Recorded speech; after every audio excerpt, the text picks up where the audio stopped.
extremists threw acid on him. On Christmas Eve 2011, Pastor Umar Malinde was attacked by two Muslims with buckets of acid. The acid ate away his skin, his eye, and his ear. He now wears a special pressure mask to aid the healing process. My conversion from Islam and my love and promotion of the love of Israel in my community touched the people on the other side to haunt me and to hunt me for a kill. Malinde was raised as a Muslim and hated Israel. He knew if he deserted Islam, he could be killed, but he had a dream that changed his life. Was it a vision you had or a dream? It's a dream sleeping. I was in the midst of fire crying, but I saw that many of the people who were with me in this fire were the fellow Muslims we go with in the mosque. But as I was crying at the climax of the scene, somebody shining stood on the right side and told me that Islam is leading you to this torture. Repent, be born again, you shall survive. Instead of believing in Jesus, Malinde prayed Muslim prayers against bad dreams, but it didn't work.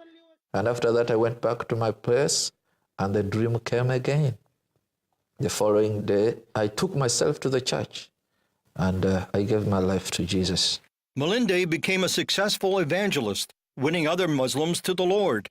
He later founded Gospel Life Church in Kampala, Uganda, where 30% of more than their 1,000 members are ex-Muslims. He also came to love Israel and brought others to visit the Holy Land. Your former friends and your brothers in Islam must have hated you. They hated me. That's the reason. So on the 24th of December 2011, as I was coming out of my church, somebody pretended as a believer. He said, "Pastor, can you help me?"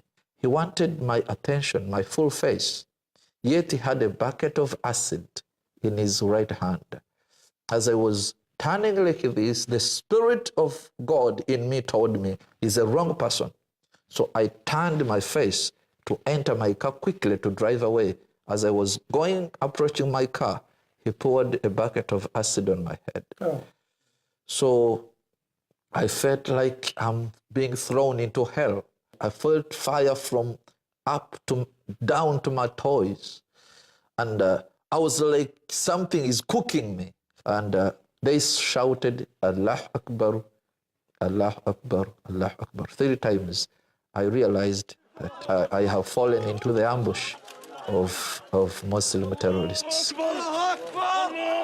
Malinde was rushed from one hospital to another, first in Uganda, then in India, and finally Israel. It was a deep, very deep and very severe burn to the face, ear, and eye. I spoke with Dr. Joseph Hike, head of the burn center at Sheba Medical Center, Tel Shomer Hospital. Because it was 2 weeks old, we had to wait and see that our cleansing was good enough or sufficient. And then in the second stage, we ordered skin substitutes. We reconstructed the face, obviously in association with his own skin grafts. This is a man from Uganda, and here we are in Israel.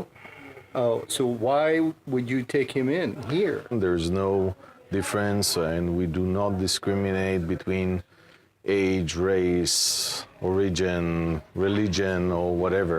This hospital has a big tradition for many years now to help around the world. What is the prognosis now from here on out? Most of the grafting helped and succeeded in 100%, but unfortunately we'll need further surgeries. Malinde told me that people need to understand that it takes the power of God to spread the gospel and comes with persecution. So you're not angry with God? I'm not angry with God. It has encouraged me to serve the Lord more, to expose the lies. You see, people say Islam is a peaceful religion. But if you say that Islam is peaceful, look at me. Yes. I am the true picture of what Islam is all about. But they say there are radical elements and there are good elements, peaceful elements in Islam as well. But that's not practical, because these radical people, they read what they read from the Quran. And whenever a Muslim does not like something, everywhere in the world people know, they will demonstrate on the street. If not killing ambassadors, they will burn the houses and everything. Melinde says Islam wants to rule the world, and terrorists take their inspiration from verses in the Quran. This verse says, فَقَتِلْهُمْ حَتَّى لَا تَكُونَ فِتْنَةً وَيَكُونَ دِينَ اللَّهِ. Which means? Kill, fight, and kill those non-Muslims until when there is no any other except the religion of Allah. How do we, as Christians, in my case, an American Christian from Scotland, how do we fight that? How do we defend ourselves against that? Islam is eating the West because the Western world has compromised and sweet-talking about what is happening and thinking that keeping quiet will save the situation. But you have to remember, hiding your head in the sand cannot chase your enemy who is chasing you to kill you. How do I love my enemy? If in this case you said you love your enemy, they did this to you.